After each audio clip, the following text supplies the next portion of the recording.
White Sox podcast. It's an emergency coming to you live from Studio A of our West Loop studios here in Chicago. I'm your host, Sean Anderson. You can follow me at Sean_W_Anderson alongside me, Herb Lawrence. Hello. You can follow him at Actorwall23. He's our CHGO White Sox community leader.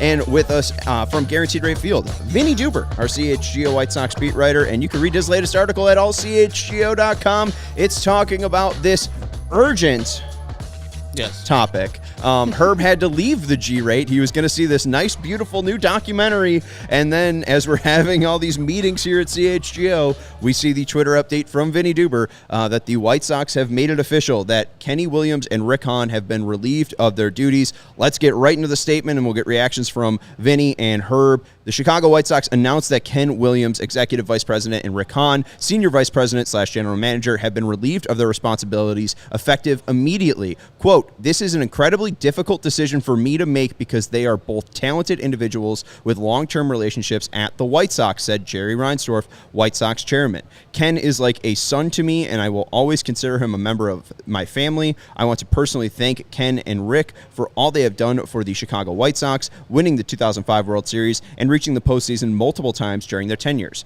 I have nothing but great respect for them as people and appreciate the commitment and passion for the White Sox they have exhibited over the years. Ultimately, the well-worn cliche that professional sports is results-oriented is correct," Reinsdorf said. "While we have enjoyed successes as an organization and we were optimistic heading into the competitive window of this rebuild, this year has proven to be very disappointing for all of us on many levels. This has led me to the conclusion that the best decision for the organization moving forward is to make a change in our baseball department leadership. The White Sox will begin a search for a single decision maker to lead the baseball operation department and anticipate having an individual in place by the end of the season." Vinny, we'll go to you first. What did you make of this? Because it feels like it hit everyone like a complete shockwave. You wrote seismic in your story today. Yeah, it's stunning. It's stunning not only for the timing of it. Here we are at just a Tuesday night in August, and this sort of thing is happening. We've heard before from Rick Hahn that these types of changes don't usually happen until the offseason, and then certainly the White Sox have been loath in the past to make these types of changes in season. But really, they've never made these type of changes at all in the lifetimes of some of us who have been covering and watching this team. I mean, think about it. There are people who are old enough to drink right now who have never lived during a time when Kenny Williams was not at the top of the White Sox baseball operations department. So, it's been 25 years almost for Ken Williams. It's been more than a decade since Rick Hahn was named the GM. This type of change does not happen here often.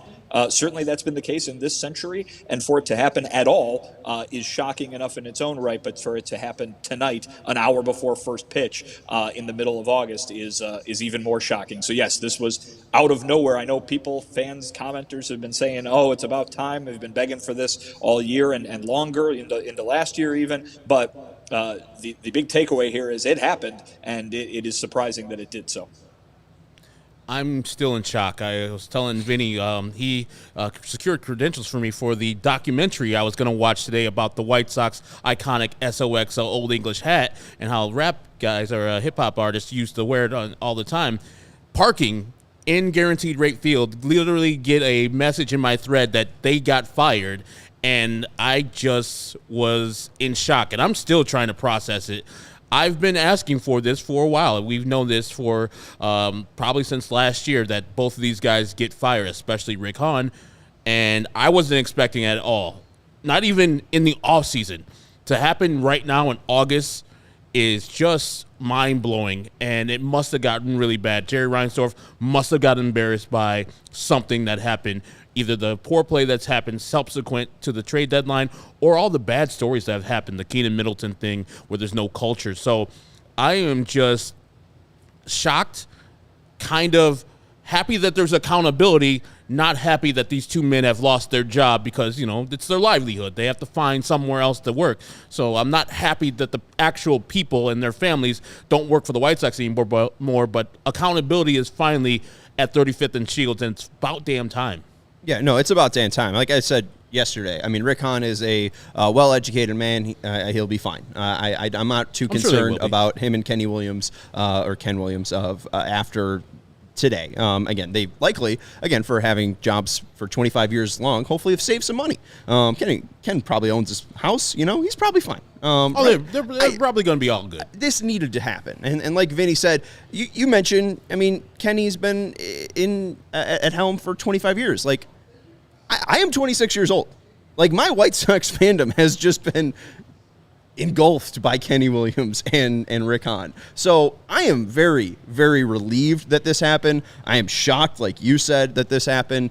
There's many reasons why we should be shocked, and I think the main thing is just we've talked about this a lot in 2023. The loyalty that Jerry Reinsdorf has to his employees, the fact that Ken has been here for 25 plus years, that Rick's been here for 20 plus years. It just felt like there was never going to be a domino large enough to fall to create this to happen. We do have a super chat here from Football Steve Candy saying, cue to the panel, are they making this decision for sporting reasons / financial reasons because they know about ticket sales and they do it with the Bulls too? I would take Jerry for his word at the statement that we read, that this comes down to, we had expectations for this year. We had to win over our fans. And even you wrote it in your story, Rick Hahn knew that this was a possibility, Vinny.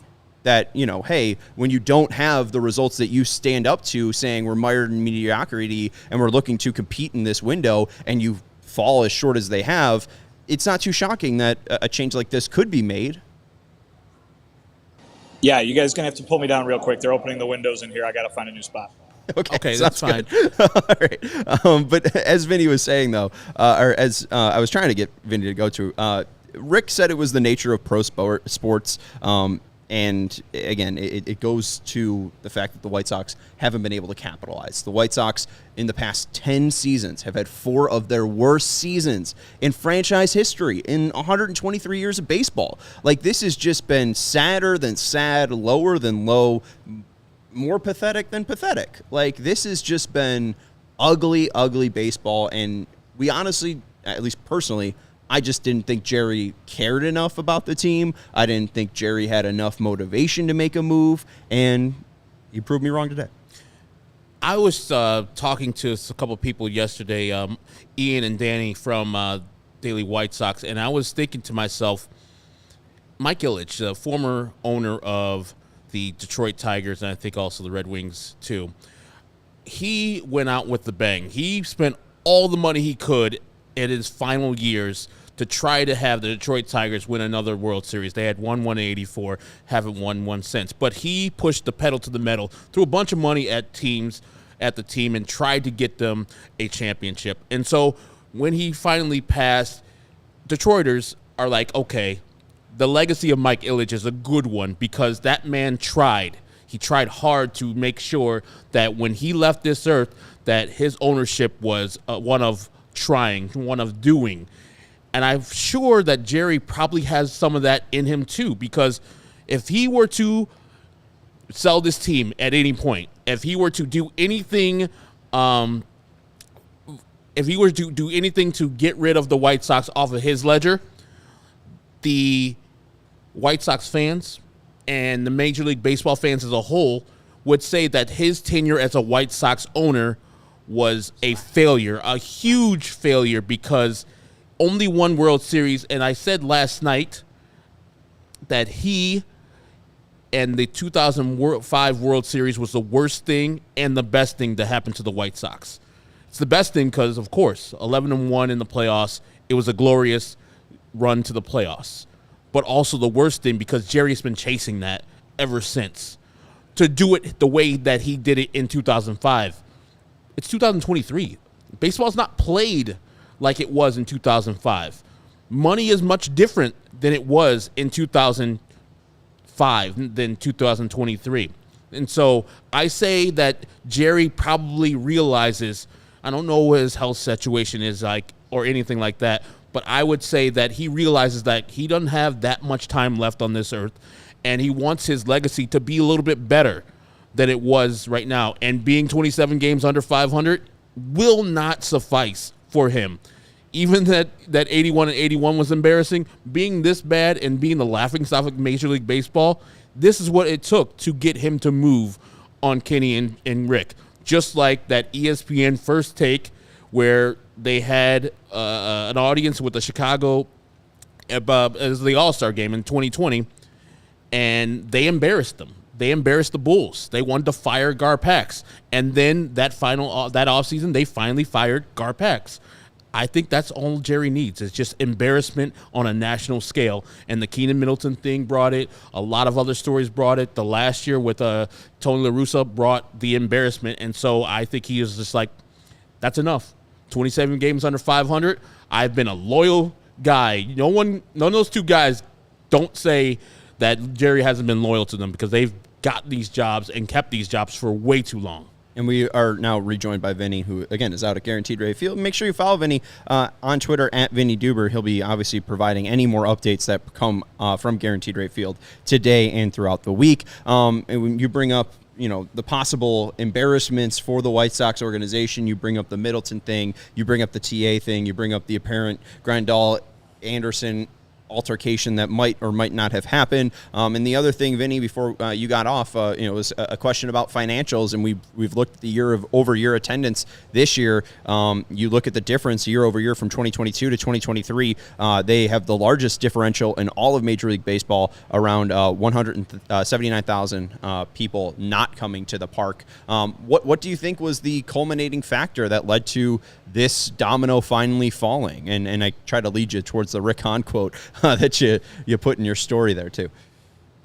Well, yeah, I mean, again, Rick Hahn has been asked about this a few times this year, and each time he said, hey, look at what professional sports is like. And Jerry made this reference in his statement too, saying when you don't win, these kinds of things happen. And that hasn't been the case here at 35th and Shields very often, but it got to be that point now. I mean, I think it just turned into, you don't really need to look at anything, in my opinion, but with the win-loss record, right? Because the last year was such a disappointment.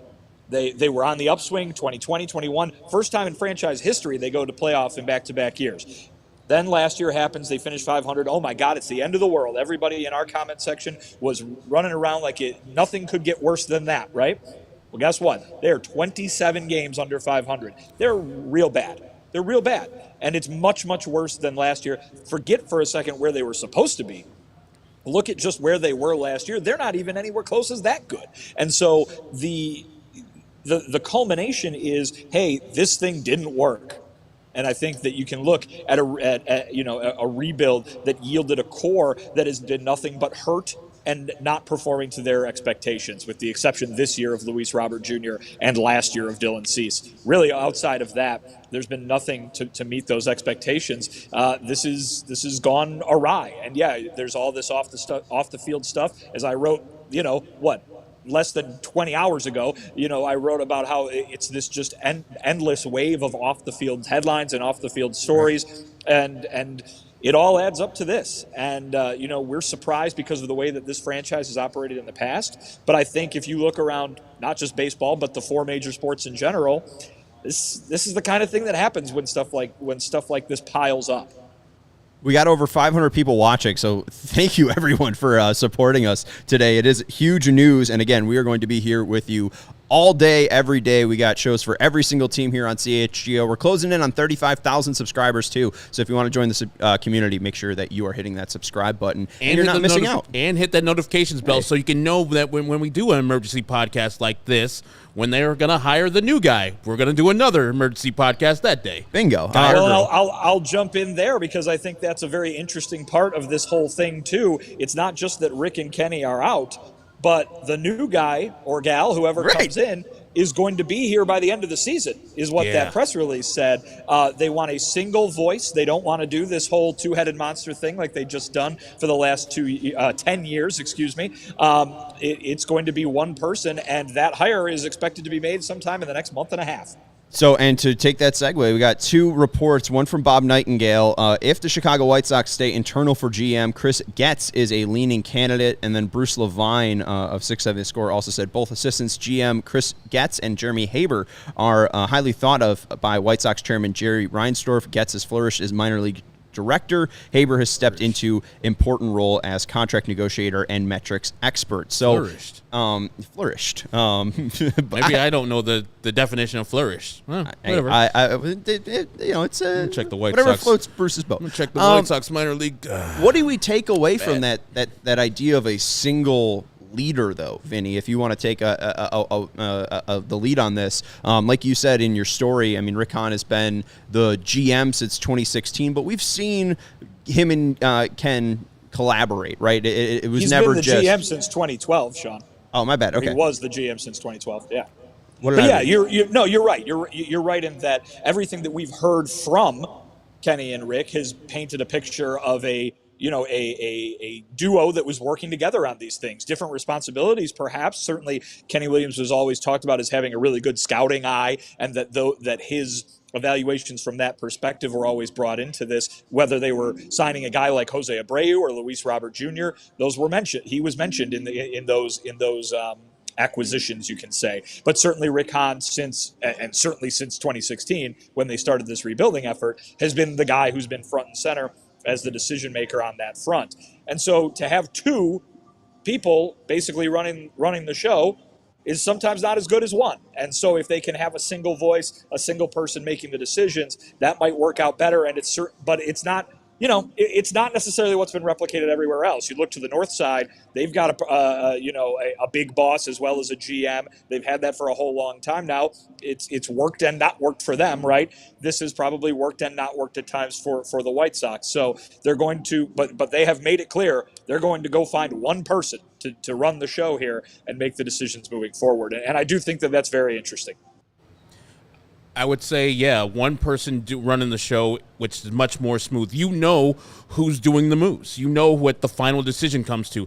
We didn't know who was doing the trades at the trade deadline. We don't know then during this whole Rick Hahn tenure if he was actually doing everything that he was talking about, because he was just the front-facing guy who could explain it correctly. With Kenny was just a little too honest when he did explain it, and that's why they kind of muzzled him in his final years here as the White Sox. But I want a person here that is good at baseball, good at making baseball decisions, and can delegate power too. Like, this person doesn't need to be overarching and saying my word is the final word.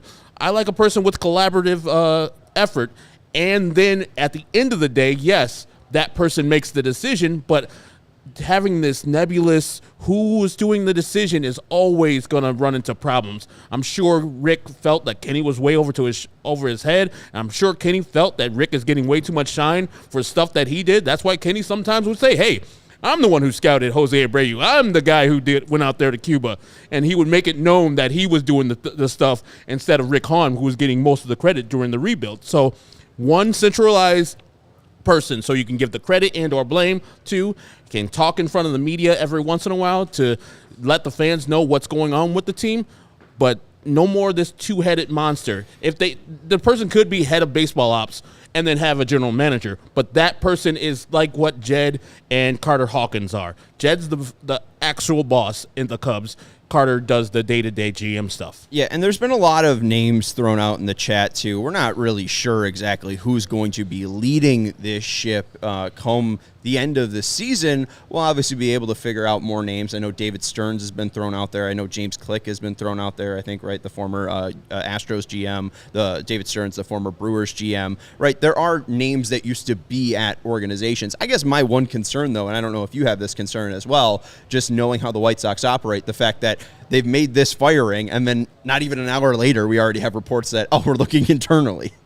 I mean, I'm sure that they are looking internally, and he's doing the interviews internally to see if there is a candidate viable, and I don't think there is one with the White Sox. But in true fashion of Jerry Reinsdorf and how he does do things, he does hire people internally or people he's familiar with. With that being said, that's why I'm always going to Kim Ng. Yes, she's the general manager down with the Miami Marlins, but she's the general manager. She's not the executive vice president of baseball operations with the Miami Marlins.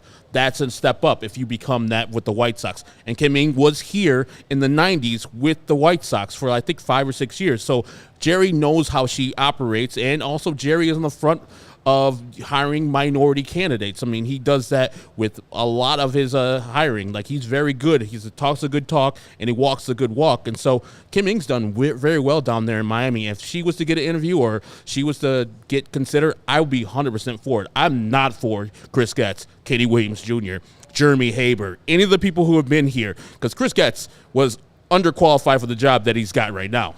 He'll be underqualified for the job if he got it in the major leagues. And my whole issue, too, is these guys have been here for 25, 20-plus years. I would like some new blood, some fresh thoughts, some outside voices to step in here, to just kind of continue this discussion of, changing the page here. I think Bob Nightingale also reported that White Sox manager Pedro Grifol is safe and at this moment is expected to return in 2024. What do we make of this report? Is it just because the season isn't over yet? Is this going to be a decision that could be changed once the 2023 season is over and a new GM is in charge? I mean, what do we take of this a report from Bob at its face value?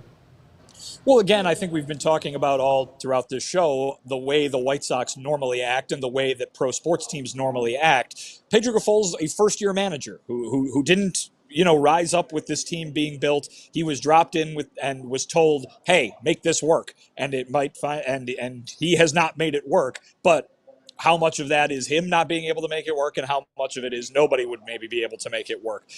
That's something that they need to find out. At the same time, what do we hear all the time? When a new president or GM or athletic director at the college level takes over, you usually hear, they might want to hire their own person. So we'll see if that's the way that it plays out. I think you can currently, what we know right now is that he is the manager of the team. What we know right now is that those assistant GMs, Chris Getz and Jeremy Haber, still have their jobs, right? This was not a fire everybody in the front office type situation. They are still employed and still in their roles. So, again, we're going to see the way that it all plays out. I don't think you can point to it right now, but I think when you look at what is going to happen moving forward, you've got to look back to when Pedro Grifol was hired. And Rick Hahn kept saying, as you hear the national anthem going behind me, that, we need to get away from that White Sox DNA, that they need to look outside for fresh perspectives. And it worked. This last time around, it worked. Now, Jerry is going to have to continue to squash that narrative, because I think you've already got plenty of jokes going around social media. They're going to just hire somebody who used to play for the White Sox. Ha, ha, ha. Chris Getz used to play for the White Sox, and that would not be it would not be a dramatic change in the way they've done business over the last several decades, even though Pedro Grifol might have broken that cycle last year. So we're going to see then what Jerry has in mind. Does he want to continue to hire someone who he currently trusts, right? Or is it all about bringing in those new voices and bringing in the new perspectives that could help this team go in a different direction? I think a general manager, executive vice president of baseball operations should have his or her choice to fire whoever they want to when they assume the job. Like back in the day when I think Phil Emery took over the job for the Bears, he fired Lovie Smith, after 1 year, I believe that was.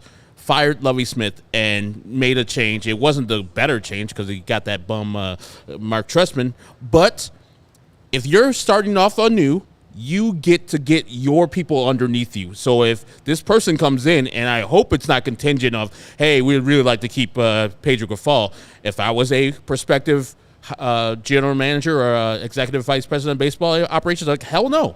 I get to make my choice, and I don't care what you say. If I take this job, I'm firing the people I need to fire and hiring the people I need to hire. I'm the executive vice president of baseball operations. I should get that. And there should be no holding on to Pedro Grifol. Even if he was good at this job, which he hasn't shown that he is, you should be able to clear the deck. That means Ethan Katz. That means all the players and coaches around there, Dale Boston, whoever, Eddie Rodriguez, every single one of them. If that person comes in and says that you've been having these people do this job for a certain amount of years and they haven't got the job done, especially this year, I'm clearing house and bringing my people in, so be it. I want that person to do that. Yeah, and two, my one concern is I hope it's an outside voice, and even if it is, will, again, Jerry be able to provide the necessary resources for someone to succeed in this role? And I think you brought up a modern day MLB earlier. This isn't 2005 when you're winning World Series. And recently there was a report from Elvin Drellich saying that MLB intends to curb its spending on tech and limit staffing as well. Jerry Reinsdorf is somebody that I think has been on the forefront of pushing for this, just to limit baseball operation team sizes and to limit the staffing sizes of those teams. Like I think the Dodgers have like 80 plus people in their baseball operations. White Sox have around like 46 or something like that. Those are rough numbers, and I can get the exact numbers later on today. But I do wonder, again, can the White Sox truly set someone up for success? Because will they give them full reign to fire whomever they seem fit? Will they be able to have reign to hire whomever they see fit, whatever? That's my biggest concern with, a new regime coming in, but you got to get the old one out to start it, I guess. I think you limit your candidate pool if you don't allow that person to have free reign. Right. Like, and people be like, why would I leave the job that I'm at if I can't do what I need to do to make this team right? I know you handle the money, Jerry, and ultimately you're the boss, but if I come in, if you want me to do this job correctly, and you fired those two guys because they didn't do the job correctly, you got to give me autonomy to do what I need to do.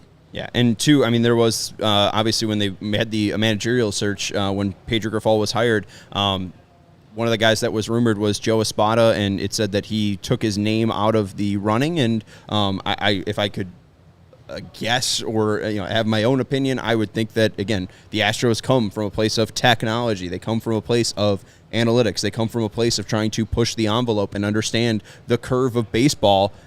I think that Joe Espada just didn't have enough to succeed as a White Sox manager, and I assume that's why Pedro Grifol's here, but I don't know that.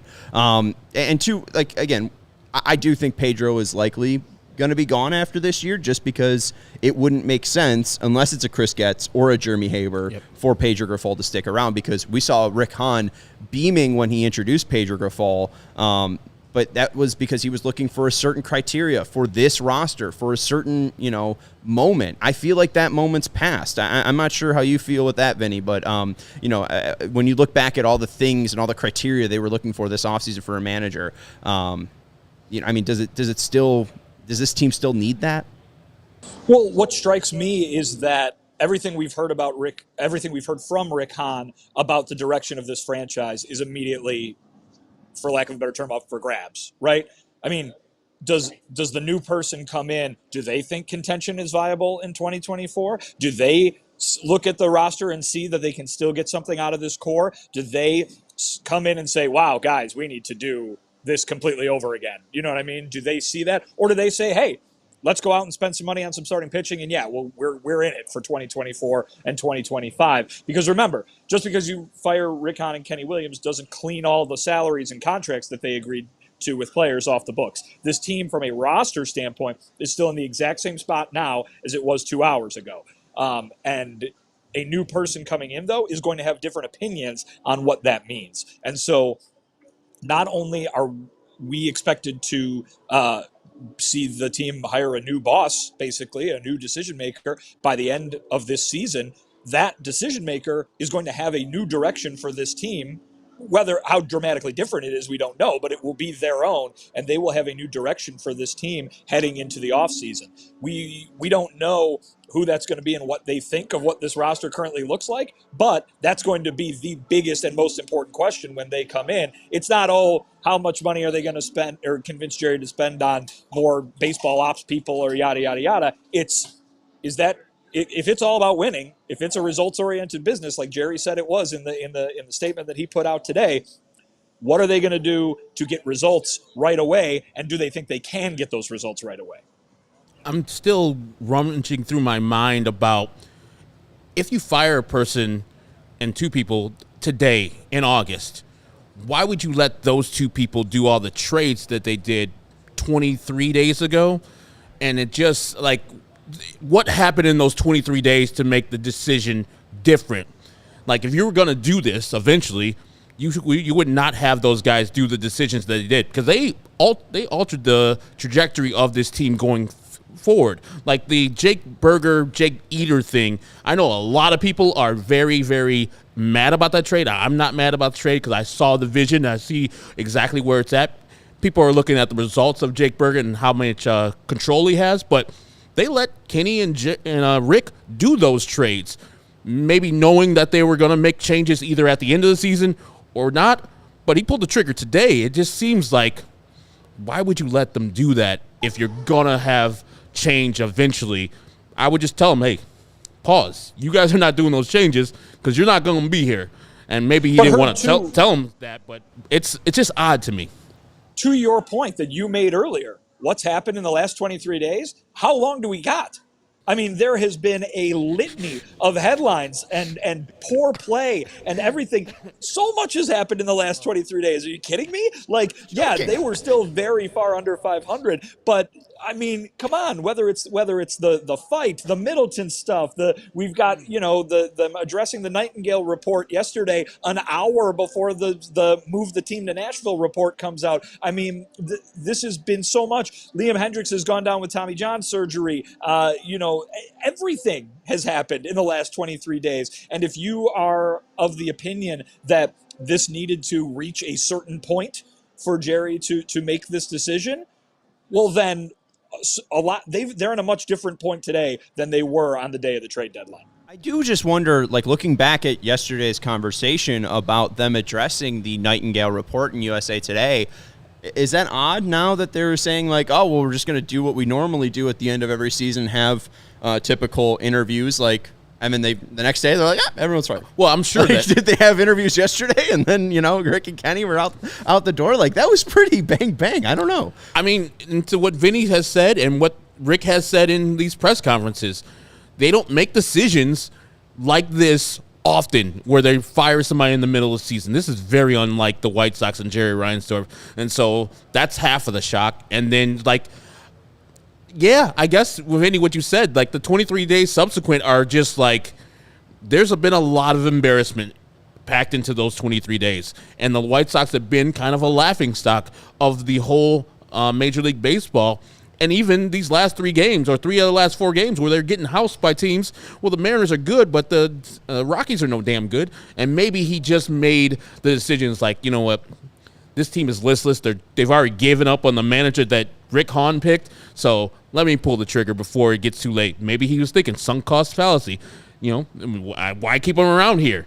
Why keep him around this long? We can get the actual search for the new guy or girl early, get the jump on that, and then that person can hit the ground running when it's the offseason. I hope that's what his thought was. And I see people putting Theo Epstein in there. Stop it. Yeah. Please, Jesus, stop it. Theo Epstein's not coming to the White Sox. He has bigger fish to fry, like the Major League Baseball commissioner seat, which will eventually he'll be sitting in. And you know what he doesn't have to do? Run a baseball team. Exactly. It's a hell of a lot easier job. It's a comfier job where he can just kick his feet up and watch baseball all day and not actually have to worry about getting fired by some random owner. Yeah. I don't think that Theo Epstein's an actual viable option here for the Sox. But we're going to talk more about this on the postgame show. There is a game for the White Sox today, and we're going to talk more about the fallout of Rick Hahn and Ken Williams being fired. We'll talk more a little bit about the game, if anything is noteworthy, and also just to hear Pedro Grifol's reaction. I don't know if there's going to be much that Pedro says on it, but we'll be here in case he does. Vinnie Duber is at Guaranteed Rate Field, and he'll be chatting with Pedro after the game. Is there anything else that we feel like we haven't nailed down? I know this was kind of an emergency, urgent podcast, as Herb wants to say. Yep. Just want to make sure there's not any news or notes that we did miss. I mean, the only thing I can say is that I don't believe Jerry Reinsdorf is expected to speak on this anytime soon. That could very well change in the coming days. I mean, I didn't think we were going to be getting this news today, so anything can change. But as of right now, from what we're hearing, the next person to address this is going to be Pedro Grifol after today's ballgame. Remember if Jerry spoke once they made the switch from Kenny getting that promotion and then Rick taking over as GM? I do not recall. I haven't heard Jerry Reinsdorf speak a lot, especially on the record. So, I mean, it's prerogative to not speak to the media. And I think he got burned back in the 80s and 90s, and he's like, I don't need to do that. I'm owning. Why would I need to speak? That's true. I mean, it's smart of him not to speak. Last time I know Jerry actually spoke and gave an interview, I think it was either when Rocky passed away or when David Stearns passed away. But actually recorded audio interview, I think it was when David Stearns passed away. It was at the winter meetings this last year. They won an award. They won a community service award. He didn't speak, I don't believe, on the team at that point. But the last time that I know that he spoke on the state of the team was right after they won the division in 2021. Okay. All right. Well, that's good context. Thank you for that, Vinny.